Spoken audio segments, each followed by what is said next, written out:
ये दुनिया की हवस नहीं है।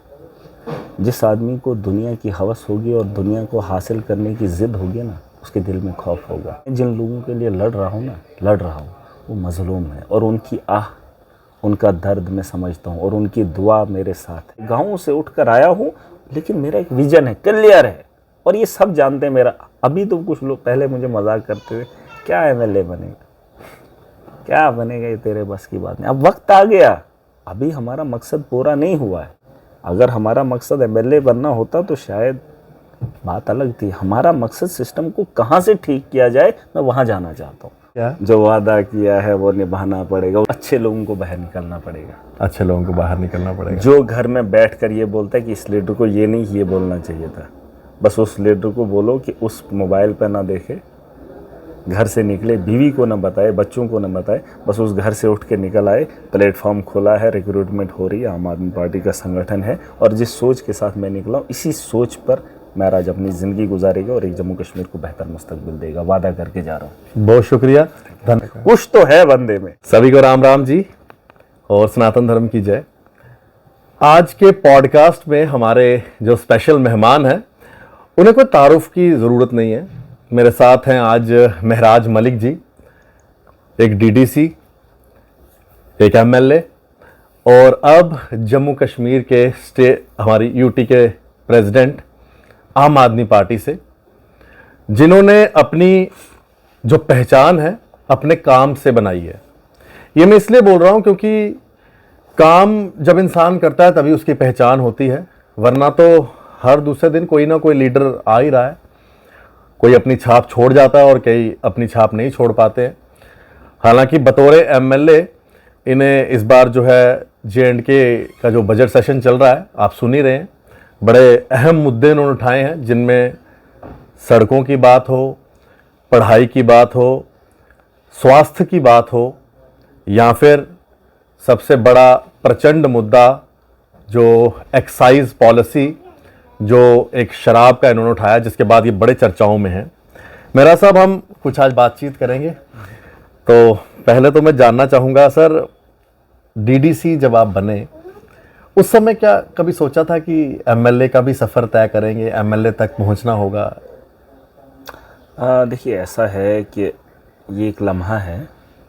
जब मैं स्टूडेंट हुआ करता था, मेरा एक दोस्त था, दूर दूर का वास्ता सियासत के साथ नहीं था। बस एजुकेशन एक मामूल बन गया था। आपको पढ़ाई करनी है, फिर जाके एग्ज़ाम देना है, या कोई अच्छी सी नौकरी करके अपना घर परिवार चलाना। ये एक मामूल रहा है हमारे इलाकों के अंदर, या आप कह सकते हैं जिस इलाके से मैं बिलोंग करता हूँ, और उसी तर्ज पे हमारी एजुकेशन भी हुई। लेकिन ये कोई वक्त होता है, एक लम्हा होता है, जब इंसान ना अपनी सोच को बदल देता है, और वो वक्त चाहे बुरा हो या अच्छा हो, बस वहाँ से इंसान की सोच मुड़ जाती है।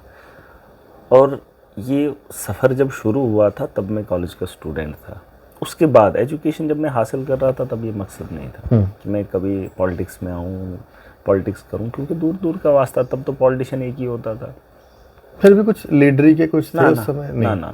कभी कॉलेज में ऐसा नहीं, ऐसा था, झूठ नहीं बोलता था, ऐसा था, जुल्म को देखता नहीं था। मतलब कोई बच्चा किसी को ऐसे खाम पीटे या किसी को ऐसे टॉर्चर, आवाज़ उठाता, उसके साथ नहीं खड़ा होता, बिल्कुल उसका पक्ष लेता था और उसकी लड़ाई खुद लड़ता था, उसको साइड में रख के खुद लड़ता था। मतलब बिला वजह किसी गरीब को तंग करना, वो एक मतलब आम जब छोटे बच्चों की लाइफ रहती है कॉलेज टाइम में, वैसी एक लाइफ गुजरी। बट पॉलिटिक्स का नहीं था वो, ऐसे ही एक पैशन होता था बस ये वो। लेकिन एक लम्हा था, मेरा एक दोस्त था, वो शायद 12th में अपनी एजुकेशन को छोड़ गया, उसने शादी की। तो उसके बाद ना उसने ये बताया कि ये सारी चीज़ें होती है, फलाना होता है, फलाना होता है, गवर्नमेंट के काम होते हैं, उसमें करप्शन होती है। वरना उससे पहले मुझे नहीं था ये कि हो क्या रहा है, कौन चला रहा है, क्या कर रहे हैं, ऐसे ही।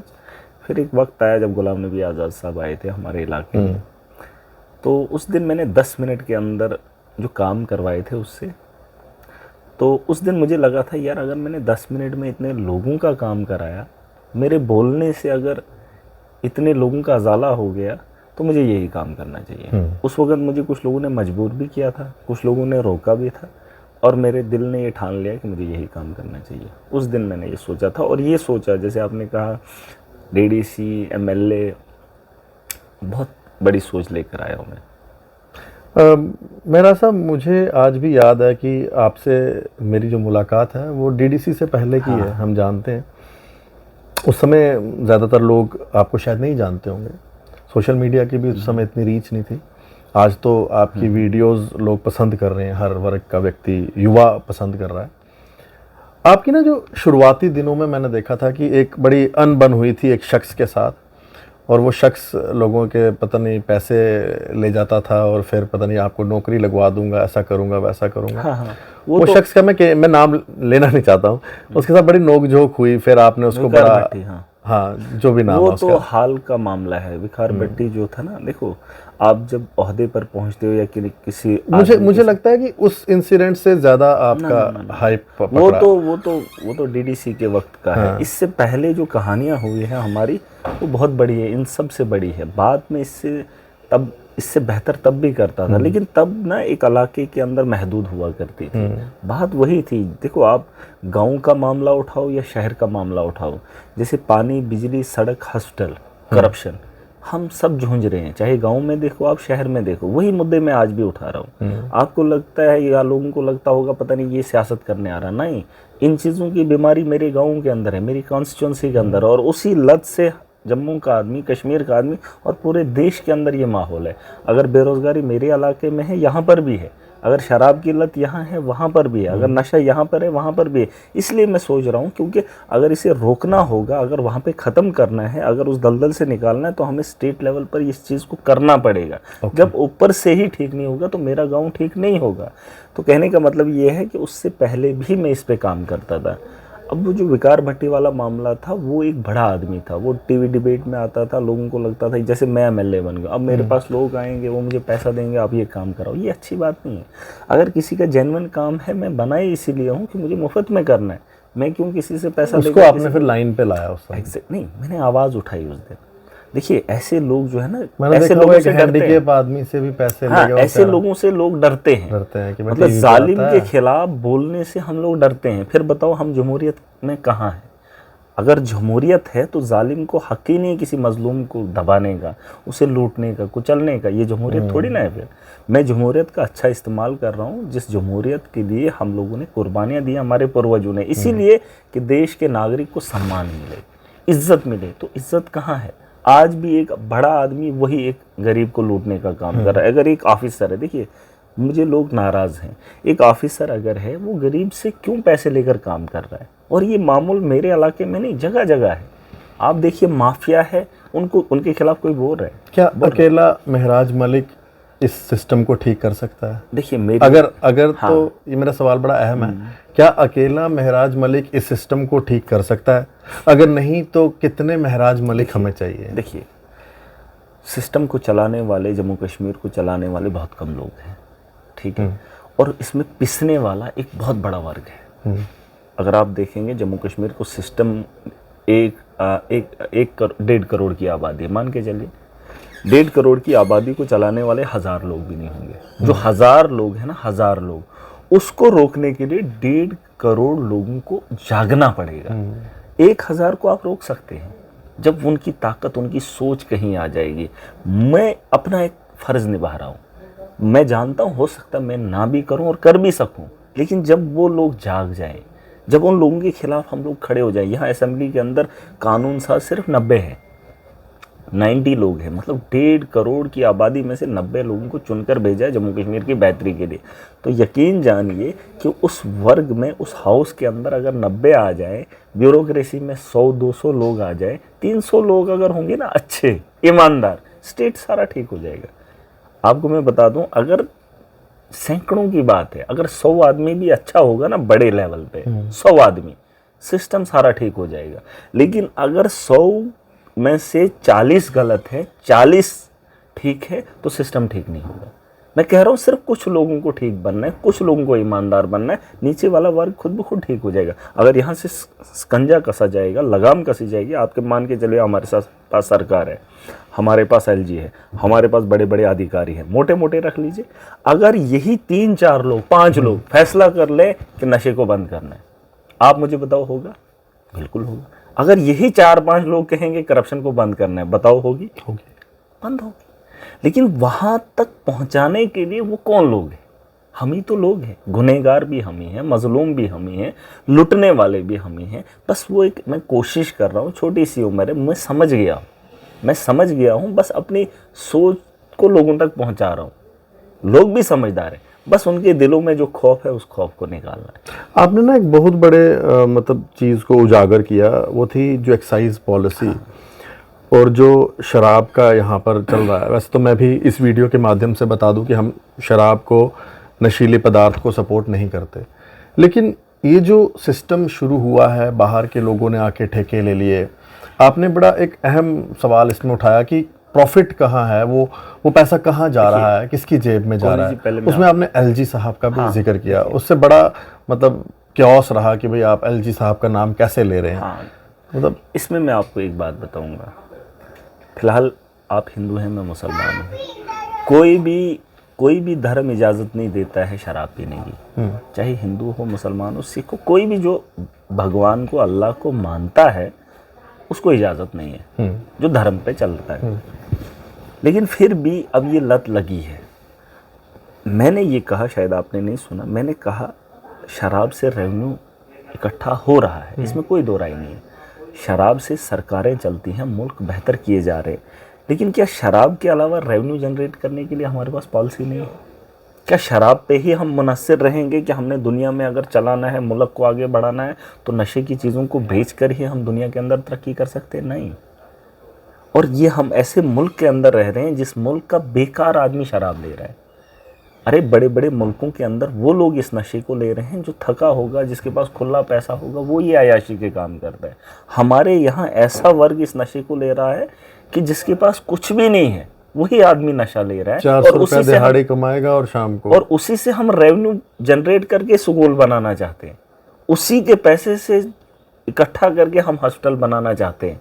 अरे पहले ये तो सोचो कि उस आदमी का हाल क्या है, जिस आदमी को हम नीचे दबा कर, उसे नशे में डालकर उस स्टेट के अंदर या उस यूटी के अंदर आप वैसे स्कूलों का क्या करोगे? मेरा ये मानना है, मैंने पहले ही दिन कहा था कि शराब से रेवेन्यू जनरेट करने के बाद आप बेहतर स्कूल नहीं बना सकते हो, बेहतर इलाज नहीं कर सकते हो। मैंने कहा हमारे पास जम्मू कश्मीर में खूबसूरती है, बड़े बड़े मुल्क ऐसे नहीं हैं जहाँ पे बर्फ़ एक जगह पड़ती हो या दूसरी जगह नहीं पड़ती हो।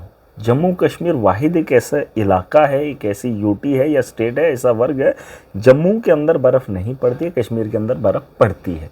अब बड़े बड़े मुल्कों को देख लीजिए, एक ही मौसम है। हमारे यहाँ मौसम की भी अलग खूबसूरती है। यहाँ पर रेवेन्यू जनरेट करने के लिए टूरिज़्म को बढ़ाकर जम्मू कश्मीर को रेवेन्यू लाया जा सकता है। हमारी माइनिंग की बात की, फिर हमें शराब बेचने की ज़रूरत नहीं है। शराब कितना ही 2500 करोड़ आता है, 2300 करोड़ आता है। मैं कहता हूँ माइनिंग को अगर लीगलाइज करेंगे तो खरबों रुपया आएगा। ब्लैक में तो कर ही रहे। मैंने कल कहा जंगलात में हम दवाइयों के पौधे लगा रहे हैं, लेकिन उनको निकाल कर हम उनसे दवाई नहीं बना रहे हैं। अगर उनसे हम दवाइयाँ बनाएंगे 1000-2000 करोड़ तो हम कमा ही लेंगे। मैं कह रहा हूँ कि आप वहाँ से रेवेन्यू जनरेट क्यों नहीं कर रहे हो? तो शराब को बेचकर और ऐसी चीज़ का नशा लगाकर जो धर्म भी इजाज़त नहीं देता है और मैं भी इजाज़त नहीं देता हूँ, हम लत तो लगा रहे हैं, लेकिन वो स्कूल कहाँ जाएगा जिसको आप शराब के नशे में। आपने इसी चीज में कहा ना कि हिंदू शराब पीता है, वो बड़ा इस समय चर्चाओं में आ गया। मुझे तो आपने ये जो कहा था आज थोड़ा स्पष्ट करेंगे, ये आपने किस कंटेक्स्ट में कहा था? ये देखिए, एक तो मैं गाँव का रहने वाला हूँ, जिस इलाके में मैं रहता हूँ वहाँ मुस्लिम पीता है, लेकिन वो कभी, देखिए मैं दिल की बात बता रहा हूँ, मुझे किसी को ठेस नहीं पहुँचानी। पीते तो सारे हैं, मतलब वो लोग जो शराब पीते हैं वो तो सारे, वो सब धर्म के हैं। अब ऐसा तो है नहीं, क्योंकि जम्मू कश्मीर के अंदर नास्तिक तो है नहीं कोई, होगा भी एक आध, दो आध होंगे, 1% होंगे, मैं भी, मुझे नहीं लगता नास्तिक है कोई। लेकिन अब पीने वाले तो हैं शराब। जो इतनी शराब की दुकानें चल रही है, शराब पे इतना धांधली हो रही है, तो कोई तो वर्ग है, कोई तो कम्युनिटी है जो इस शराब को खरीद के पी रही है, हालांकि उनके लिए भी नाजायज़ है। मेरे इलाके में भी इन्होंने दुकानें खोली, बंदों का इलाका है, वहाँ शराब की दुकान खोली। हमारे चिनाब वैली में एक शराब का ठेका हुआ करता था, बाकी होती थी देसी। अब इन्होंने क्या किया, इन्होंने गांव इलाके पहुंचा दी शराब। अब क्या है कि वहाँ पर मैं देखता हूँ पता ही नहीं चलता है। एक फिरका ये है कि जो सीधा खुल्लम खुल्ला दुकान पे जाता है, उठा के लाता है, उसको कोई नहीं पूछता है। एक फिरका ऐसा है जिसका पता ही नहीं चलता है कब लाई कब पी, पीते तो हैं पर पता नहीं चलता। अब मैं उसकी बात जो है यहाँ पे कर गया। मैंने इसलिए बोला था क्योंकि बीजेपी के लोग पक्ष ज़्यादा हिंदू हिंदू की बात करते हैं। कल भी किसी ने कहा हिंदू, जम्मू के हिंदुओं के साथ खिलवाड़ हुआ, जम्मू के साथ ये हुआ, ये मतलब सियासत करते ही हैं उसी धर्म पे। अब मैंने भी इसलिए इस कंटेक्स्ट, उससे पहले मैंने बोला था कि मुस्लिम हिंदू ये चीज़ें मैंने बोली है, बट मुझे नहीं पता था कि इतना बड़ा वबाल होगा, इतना बड़ा वबाल होगा। देखिए, अगर मान के चलिए मैंने बोल भी दिया, मैं तो इंसान हूँ, भगवान तो हूँ नहीं। अब अगर मेरे से गलती हो भी गई, खुद बीजेपी वाले बोलते हैं ये नशा करके आता है, खुद बोलते हैं ये कुछ भी नहीं है, फिर मेरी बात को बढ़ाने के लिए इन्होंने इतना प्रोटेस्ट किया। मैं वही बात लोगों को समझाना चाहता हूँ, क्या यही लोग अगर महराज के एक लफ्ज़ बोलने पे इतना कुछ कर सकते हैं, क्या ये अपनी नस्लों को बचाने के लिए कभी उन्होंने कोशिश की? ठीक है, मेरे खिलाफ बोले बीजेपी, बोले हिंदू, सारे बोले, लेकिन उन लोगों को बचाने के लिए भी ये लोग खड़े हो जाए। जब एलजी का दौर था, मोदी की सरकार थी, मुझे बताओ कितने डंडे मारे गए? क्या ये लोग ये अपने घरों के दरवाजे खोले? क्या ये अपने घरों से बाहर निकलकर जम्मू के नौजवानों के बारे में बात की? जब स्कैम हुआ जेके एसएसबी में, मुझे बताओ क्या जम्मू का नौजवान सड़कों पर नहीं था? मैं आया, मैं उनके साथ रहा, मैंने बात रखी। क्या ये बात नहीं कर सकते थे? ठीक है, मैंने कहा गुनाह हो गया, चलो जी मैं मान भी लेता हूँ, लेकिन क्या तुमने उन्हीं लोगों के लिए, उसी धर्म के बच्चों के लिए, नौजवानों के बारे में कभी बात रखी? नहीं रखी। अब ये किस कंटेक्स्ट में इन्होंने मुद्दा बनाया, इसमें तो बीजेपी के लोग माहिर हैं। धर्म की बात करे कोई, पाकिस्तान, अभी कल 2 लोगों ने बात की असेंबली के अंदर। मुझे नहीं लगता है कि पाकिस्तान को लेकर किसी ने असेंबली के अंदर बात की हो कि पाकिस्तान के साथ बातचीत करनी होगी, क्योंकि जब से मैं असेंबली के अंदर गया हूं, पहले होता था शायद वो अली मोहम्मद सागर उनके द्वारा कुछ कहा गया था असेंबली में। ठीक है, मगर मैं तो कहता हूँ यहाँ पर असेंबली के अंदर ग्रांट्स पे बात होनी चाहिए। हाँ, आपको पाकिस्तान से बात करनी, चाहे मैं एनसी की बात करूं, कांग्रेस की बात करूं या भाजपा की, अगर आपको पाकिस्तान के मुद्दे को लाना है तो वो बजट में नहीं है, हाँ, वो ग्रांट्स में नहीं है, और वो असेंबली का हिस्सा नहीं है। वो आप बाहर जलसा करो, हजारों की भीड़ इकट्ठा करो, लोगों को बताओ, पार्टी लेवल पे जलसे करो।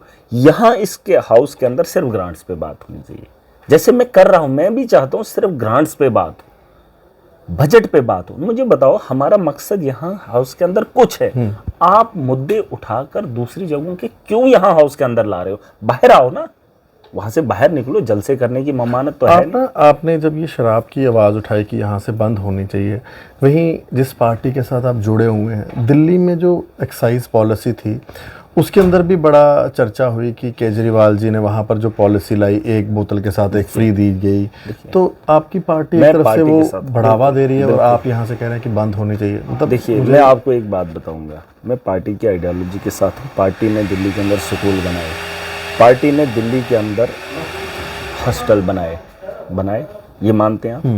पार्टी ने दिल्ली के अंदर बिजली 24 घंटे दी, ठीक। पार्टी ने दिल्ली की महिलाओं को बस सर्विस दी, ठीक है। इलाज बेहतर दिया, 5 लाख नहीं, जितना खर्चा आता उतना दिया। गुड गवर्नेंस की, शराब की पॉलिसी लाई। जब पॉलिसी लाई तो हंगामा हुआ, लिकर स्कैम हुआ। अब उसमें जेल भी हो गए, लेकिन सबूत नहीं आए, क्योंकि एलजी के थ्रू ही उसको परमिशन मिलती है। जैसे यहाँ एलजी है, वहाँ पे यूटी है। अब वो एलजी के दस्तखत के बगैर वो पॉलिसी नहीं बनी है। अच्छा, हाँ। अब मुझे बताओ, जिसके ऊपर एलजी है और एलजी भाजपा को हो और वो खुद करे, अगर एलजी के सिग्नेचर उस शराब पॉलिसी पे नहीं है तो फिर मैं बात कर सकता हूँ। और उस पर जेल भी हुई, लेकिन एविडेंस नहीं आया, सबूत भी आने चाहिए ना। मैं वही कह रहा हूँ कि जम्मू कश्मीर, अब बाकी काम तो उन्होंने अच्छे किए, मैं भी किस पॉलिसी के तहत उन्होंने काम किया उस पर मैं नहीं जाऊँ, लेकिन बाकी तो काम हुए। आप मुझे बताओ कि मेरे स्कूलों का हुलिया बदला? क्या यहाँ पे टीचर्स आए? ठीक है, इन्होंने शराब की पॉलिसी लाई, क्या स्कूल बेहतर हुए? क्या रोजगार आया? क्या हमारा नौजवान जो पढ़ा लिखा 3-3 डिग्रियां करके उसके लिए कोई रिजर्वेशन लाया? यहाँ पर जब 2019 के बाद इन्होंने फॉर्म लगवाने की कोशिश की, बाहर से लोगों को चपरासी की नौकरी दे दी। और आजकल सुनील शर्मा ने भी यही कहा कि बाहर का आए, नौकरी करने में उसे क्या दिक्कत है? मुझे बताओ ना, अगर बाहर के ही लोगों को नौकरियां देनी है तो फिर क्या हमारे बच्चे कम्पीट कर सकते हैं, जिन बच्चों को स्कूल आज तक नहीं पता है गवर्नमेंट स्कूलों का हुलिया कैसा है? जो बाप लाखों का खर्च प्राइवेट स्कूलों में कर रहा है, अपनी ज़िंदगी में पसीना निकाल रहा है सिर्फ एक बच्चे को बेहतर तालीम देने के लिए। और उस माँ बाप का भी सपना है ये पढ़ने लिखने के बाद एक गवर्नमेंट नौकरी हासिल करेगा, और उस गवर्नमेंट नौकरी में स्कैम भी होगा और रिजर्वेशन होगा नहीं, बाहर के बच्चों के साथ कैसे कम्पीट करेगा। और उस माँ बाप के सपनों के बारे में क्या सोचा है आपने, जिसने लाखों अपने बच्चे के ऊपर खर्च किया हो, और फिर जब पढ़ने के बाद उसे जॉब ना मिले उसके बच्चे को, फिर वही बच्चा जो है उसी बाप की कमाई से फिर शराब ढोना शुरू करे। उसके लिए इनके पास पॉलिसीज़ कहाँ है? क्या इन्होंने इतने साल बनाई? नहीं बनाई। कल मैंने एक बात बोली, एम्स बनाए। आप एम्स में बताओ, क्या हमारा बच्चा कोई वहाँ पढ़ने के काबिल नहीं है? या वहाँ इलाज करने के लिए क्या हमारे लोगों को ही प्रायोरिटी मिलेगी? हमारे यहाँ आईआईएम खोला इन्होंने, मुझे बताओ वहाँ पर आप पता करो कि क्या रिजर्वेशन, किसी ने कहा कि नहीं जी वहाँ पे एग्ज़ाम देना पड़ता है। भाई रिजर्व करो ना, हमारा रिजर्वेशन रख दो 10% भी, हाँ उसमें उनका एग्जाम ले लो। अरे आपने तो रिजर्वेशन रखा ही नहीं, आईआईएम से क्या फ़ायदा? ठीक है हमारे बच्चे उतना कम्पीट नहीं कर सकते आईआईएम के एंट्री के लिए, वहाँ के एडमिशन के लिए, लेकिन कम से कम रिजर्वेशन हो, बच्चा तो सीखे। अब क्या है, क्या आप पूरे नेशनल लेवल पर हमारे बच्चों को कम्पीट कराएंगे और हमारे घर के अंदर ये चीज़ हो, और जहाँ हमारे बच्चे के लिए कोई रिजर्वेशन नहीं हो, कहाँ कम्पीट करेंगे? नौकरियों में कम्पीट करें, देश के साथ कम्पीट करें, कि अपने आप से क्या इन चीज़ों से लड़ेंगे? देखिए मेरे कहने का मतलब ये है, आपने कहा शराब की पॉलिसी लाई, ये देश के अंदर, इससे दुनिया के अंदर लिक्वर पॉलिसी को ये जो देखा जाता है रेवेन्यू जनरेट करने के लिए, दिल्ली के अंदर सोर्स नहीं है रेवेन्यू जनरेट करने के लिए। हो सकता है सोर्स नहीं हो, लेकिन हमारे जम्मू कश्मीर के अंदर तो रिसोर्सेज हैं।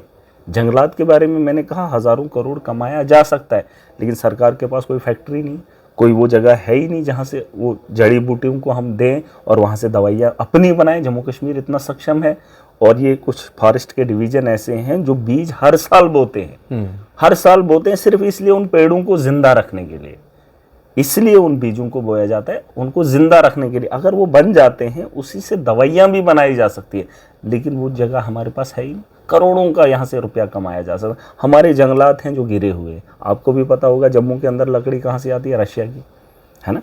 हमारे इतने जंगलात हैं, जम्मू कश्मीर माना जाता है, और यहाँ की लकड़ी बाहर जाती है ना। तो बताओ ना मुझे, हमारे लोगों को ना इस जंगल से फ़ायदा, ना इस रेत से फ़ायदा, और ये भी बाहर जा रही है। मैंने कल एक बंदे को कहा, पंजाब के अंदर अब ड्राइव चलाया जा रहा है, हमारी सरकार है, लगी है माफिया के खिलाफ, नशे को जो है वहाँ ख़त्म किया जा रहा है। अब वो नशा सप्लाई वहाँ पर भी लोगों को ख़राब किया, ऐसा नहीं है, उड़ता पंजाब बना दिया। पंजाब के अंदर हो सकता है मे भी पाकिस्तानी है जो इन्वॉल्वमेंट, मुझे तो इसके बारे में पता ही नहीं, बनता कहाँ है, लेकिन सुनने में आता है पाकिस्तान सप्लाई कर दे। अब वहाँ से जम्मू भी पहुँचा दिया, और जम्मू वाले जो हैं यहाँ से रेत और बजरी कोई नहीं पूछता है। आप पता करना, एक जगह स्टाफ है, कहा सिर्फ एक चादर जैसी रखी है, बस उसको हटा दिया, डंपर निकल गया। मतलब हमारा बॉर्डर से सीधा उधर जा रहा है, इधर या क्या लोगों को कंस्ट्रक्शन नहीं करनी, और यहाँ के लोगों को ट्राली नहीं चलने देते। ट्राली वाला वो यहाँ का लोकल है, उसको नहीं चलने देंगे, लेकिन पंजाब का नंबर होगा, राजस्थान का नंबर होगा, उस डंपर ने 10 लोगों की जान ले ली पिछले 2 हफ्तों में। पूछा किसी ने? उन्हीं डंपरों की वजह से कठुआ के अंदर जाने भी गई, हम लोगों को लूटा भी जा रहा है, जान से मारा भी जा रहा है, लेकिन उसे रोका नहीं जा रहा है। बताओ मुझे कौन करेगा? और ये सवाल मैं सरकार से भी करूंगा। मेरा ये इंटेंशन है कि रेवेन्यू जनरेट करने के लिए हमारे पास बहुत वसाइल हैं, बस उसके लिए हमको समझना पड़ेगा। हमने माफिया को खुला छोड़ दिया, 2, 10 लोग, 5 लोग जम्मू को चला रहे हैं, उसमें से आधे बाहर के हैं, और जो लूट कर बाहर लेके जा रहे हैं, मैं चाहता हूं उनको रोक लगाए, जम्मू कश्मीर का पैसा जम्मू कश्मीर के लोगों पे ही खर्च हो। इन दिनों में ना बात पूछ रहे थे कि कौन है महराज मलिक ना, तो उसी बीच में आपकी पार्टी ने एक ऑर्डर निकाल दिया और आपको स्टेट का प्रेसिडेंट बना दिया।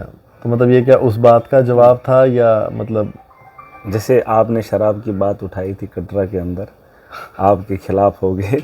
अब जब मेरी पहचान कराने के लिए इनके पास हमारी पहचान नहीं थी, तो ऊपर वाला है ना, जब वक्त सही होगा, समय सही होगा, और ऊपर वाला जानता है दिलों के हाल को, वही जानता है। आपके दिल में क्या है मैं नहीं जानता, आप जानते हैं, और ऊपर वाला जानता है। मेरे दिल के अंदर क्या है लोगों के हित में, इंसानियत के हित में, तो ऊपर वाला जानता है, और समय समय पे जवाब उसी ने दिया है। और मेरे हर कदम में मैं भरोसा करता हूँ, मैं रब पे भरोसा करता हूँ, और उसी के सहारे चलता हूँ।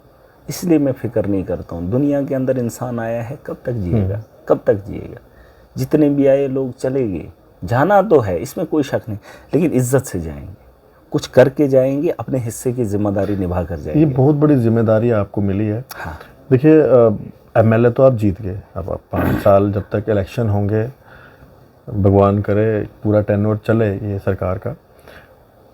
इसके अलावा जो जिम्मेदारी आपको मिली है बतौर प्रेसिडेंट, अब आम आदमी पार्टी को आप J&K में, मतलब आप समझे कि आपको फिर से शुरुआत करनी है इसकी, क्योंकि पिछले दिनों जो हम देखते थे पार्टी बनी, बड़े सारे लोग जुड़े, निकल गए, फिर आए, फिर गए, आप पार्टी के साथ रहे और पार्टी ने आप पे विश्वास दिलाया, जिम्मेदारी बड़ी है, तो अब अपनी पार्टी को किस तरह से उसका फिर से देखिए ये जीवनोद्धार हाँ, करेंगे? अभी आपको मैं एक मिसाल छोटी सी दूंगा। मैं ज़रूर स्टेट का प्रेसिडेंट बन गया हूँ, लेकिन आप मुझे एक बात बता दीजिए कोहली जी, आपने कहा कि आपने ज़िंदगी में सोचा था DDC फिर MLA, ये सवाल आपने पहले पूछा। मुझे एक बात बता दो, DDC में बना, चीखता रहा, लड़ता रहा LG के साथ, एडमिनिस्ट्रेशन के साथ 4 साल सिर्फ मैंने लड़ा, काम भी किया। अब जब MLA बन गया, 90 MLA बन गए, पुराने भी हैं नए भी हैं, पार्टियों के, बड़ी बड़ी पार्टियों के। एक बात मुझे बताओ, मुझे क्या शौक है? अब MLA तो बन गया, गाड़ी भी है, बंगला भी है, तनख्वाह भी है, सब कुछ है मेरे पास। अब मुझे बताओ, सुबह शाम जाकर मुझे लोगों की बात करने की क्या मजबूरी है? मैंने कोई ठेका ले रखा है? अगर ना मैं राज बोले असेंबली में, मुझे क्या लोग निकाल देंगे? आप मुझे बता रहे नहीं, मेरे अलावा जो 99 हैं वो हफ्ते में एक बार बात करते हैं। अब अगर मैं हर रोज बात करता हूं, क्यों करता हूं? या तो मैं भी चुपचाप करके 1.5 लाख सैलरी आराम से खाऊंगा, चुपचाप करके चलता रहूंगा, फिक्र क्यों है मुझे? मेरा मिशन है, मेरा मकसद है, जो मैं देखता हूं मैं उसे बर्दाश्त नहीं कर सकता और मैं उसे देखकर खामोश नहीं हो सकता। और जहां मेरे जैसे नौजवान पिट रहे, मेरे पास सुबह एक डेपुटेशन आया था, मैंने उन्हें कहा था मैं आपका समझ सकता हूं, क्योंकि अगर मैं MLA नहीं होता तो शायद आपकी तरह किसी के दरवाजे को खटखटा रहा होता, और अगर वो दरवाज़ा नहीं खोलता तो मुझे तकलीफ होती। मेरा दरवाज़ा खुला है, इसलिए मैंने दरवाज़ा खुला रखा, किसी को कोई टेंशन नहीं, क्योंकि उनको भी वैसा फील नहीं होना चाहिए कि जो मुझे फील होता। मैं एक मिशन पर हूँ ताकि इस मुल्क की बेहतरी में मेरा एक योगदान रहे। मैं तारीख नहीं पढ़ता हूँ, मैं वक़्त की तारीख को बेहतर करते हुए लिखना चाहता हूँ। आप मुझे बताएंगे कि हम तारीख में ये देखेंगे, इतना टाइम नहीं है अपने पास।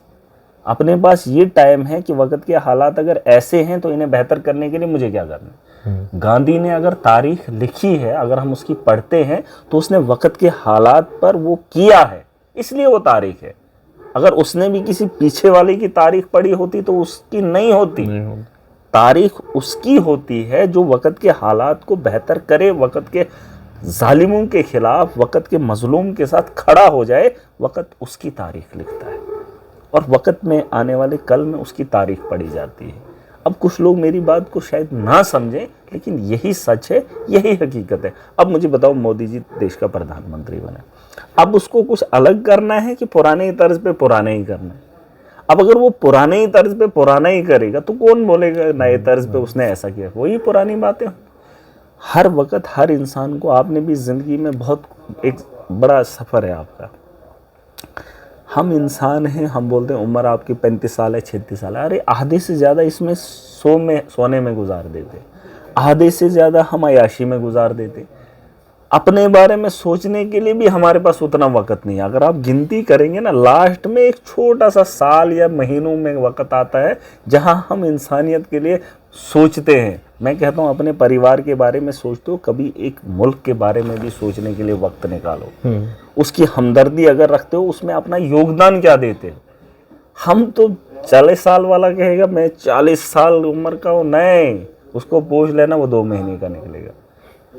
नहीं, मुहासबा कर लेना, एक्सपीरियंस कहता है मेरा। क्योंकि उसमें सोने का, अपने घर का, परिवार का योगदान क्या है उसका। 2 महीने मैं तो कहता हूँ नहीं निकलेगा, मेरा ज़्यादा से ज़्यादा 4-5 महीने का निकलेगा। अगर मैं इतना कर रहा हूँ ना दिन रात, 4-5 महीने मुश्किल से निकलेंगे, है ना। तो हम इंसान कहाँ जा रहे हैं?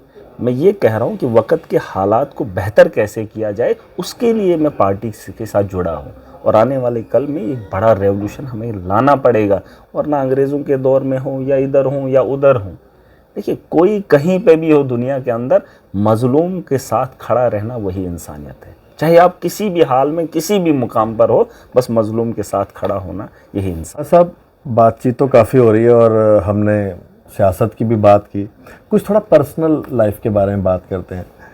महराज साहब, लोगों से मिलना जुलना रहता है, परिवार को समय दे पाते हैं?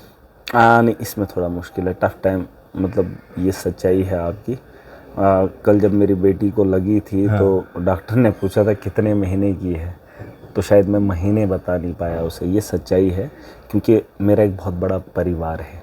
ये भी ज़रूरी है, अपने परिवार के साथ वक्त बिताओ, लेकिन जब वक्त के हालात, वक्त की उम्मीदें, वक्त के एक वैसा वर्ग जिसको मेरे से इतनी उम्मीदें हैं, अगर मैं अपने परिवार में उतना खो जाऊं तो अब उस बड़े वर्ग को अगर मैं कुछ ना दे पाऊँ, ये तो अपना परिवार, इनको जब चाहिए ज़रूरत होगी तो मैं कर सकता हूँ, लेकिन जिन लोगों को, बाकी लोगों को ज़रूरियात है, उनके लिए मैं ज़्यादा सोचता हूँ। और ये सच्चाई है। मैं आपको, आपने छेड़ी दी, मैं शादी 2000 शायद मैं भी 1920 में किया हूँ।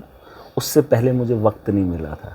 अगर वो कोरोना का काल नहीं होता तो शायद महराज ने शादी नहीं की होती, क्योंकि मैं दिन रात एक ही काम में लगा था कि इसको बेहतर कैसे करें, ये जो करप्शन है इसे कैसे रोकूं और वक्त के हालात कैसे बदलूं।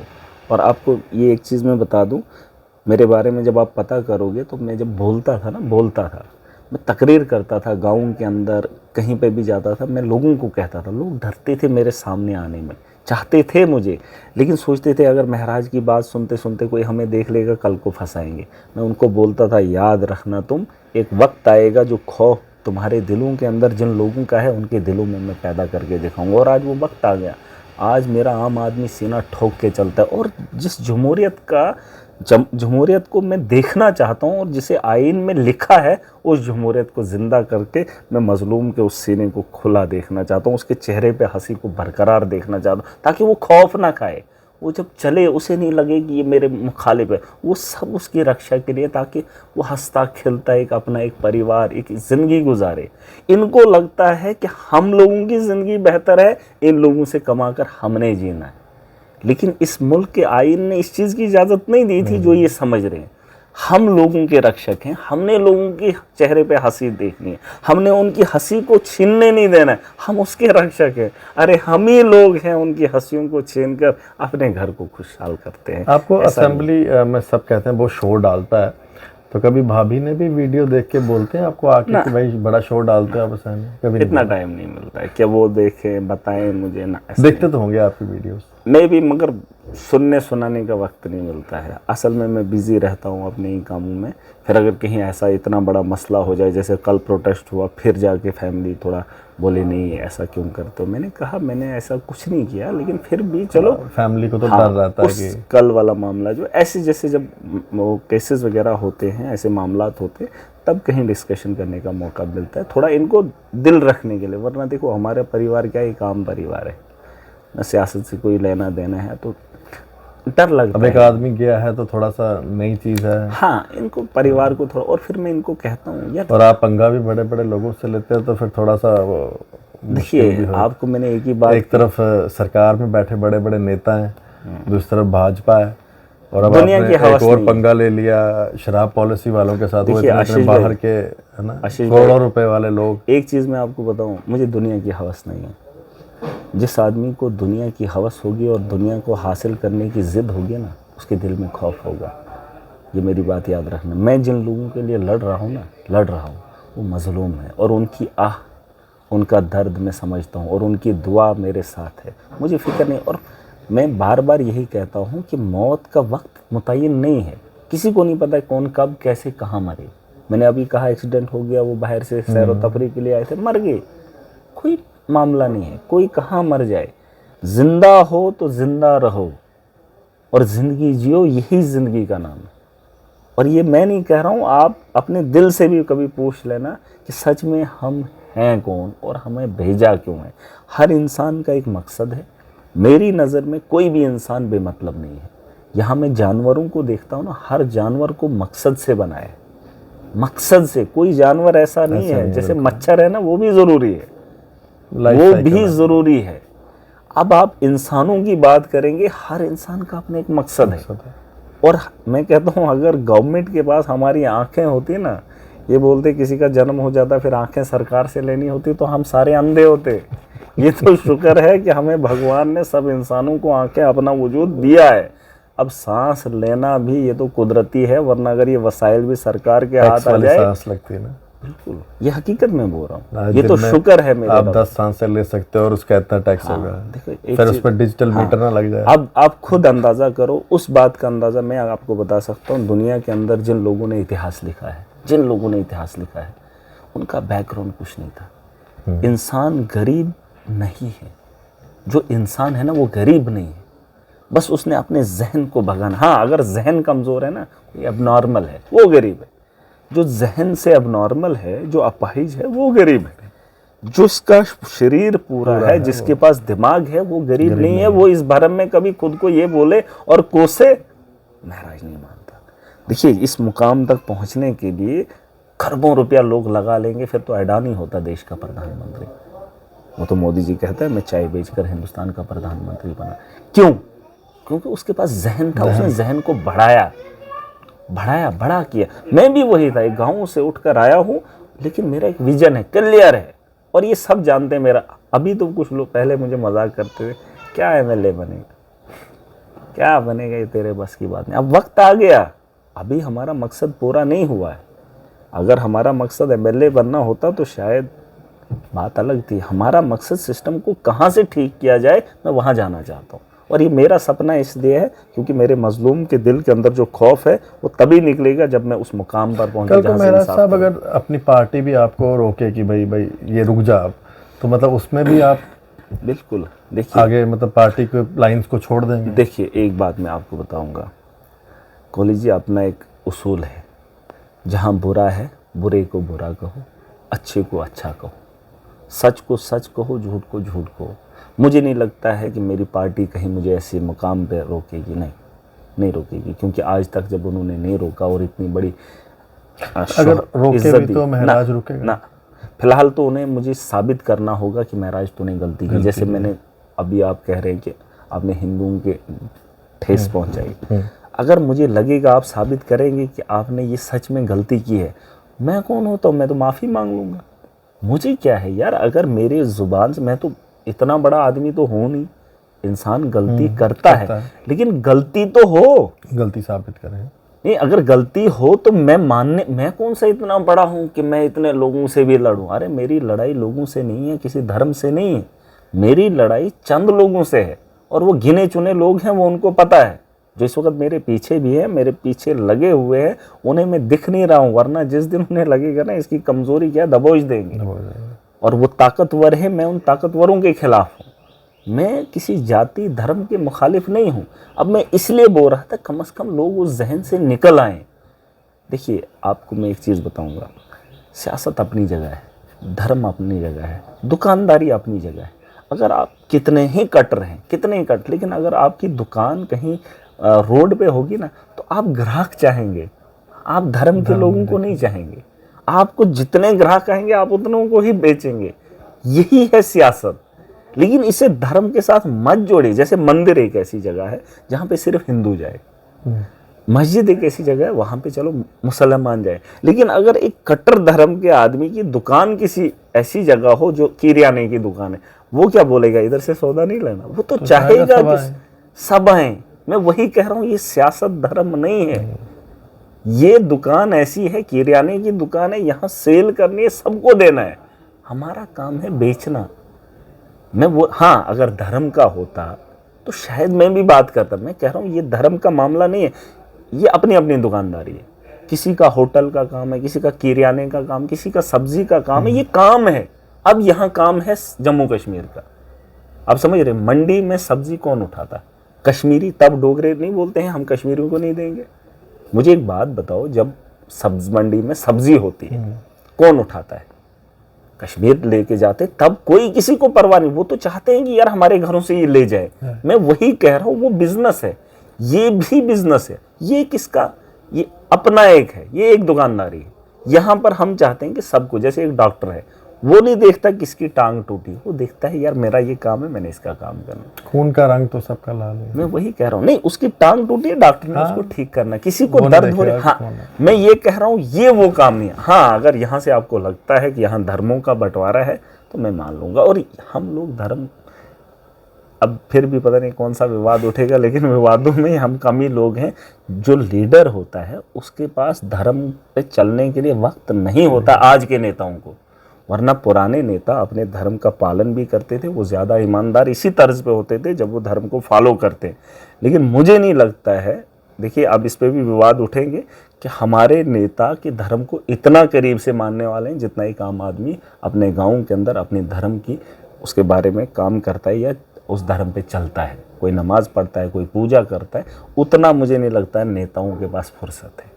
ये जो आजकल की जम्मू कश्मीर की असेंबली में लोग हैं। अच्छा महाराज जी, हॉबीज क्या क्या हैं आपकी? हॉबीज बड़ी थी, वो तो छोड़ ही दी। वैसे अब क्या हॉबी हॉबीज? देखिए, गाते क्रिकेट नहीं, क्रिकेट खेलता था मैं। क्रिकेट खेलते हैं? हाँ, आज भी खेलने का मन करता है, कभी जब जाएंगे जम्मू के अंदर कहीं टाइम मिला तो। क्रिकेटर कौन है फेवरेट? मैच देखते भी हो? अब नहीं, फुर्सत नहीं है। फिर भी कोई हाइलाइट्स, कोई कौन फेवरेट कौन है? फेवरेट मेरा तो ऐसे अगर आप कहेंगे खेलने में तो रहा है धोनी। धोनी, क्या बात है। धोनी को मैं अच्छा पसंद भी करता था, खेल भी उसका अच्छा था।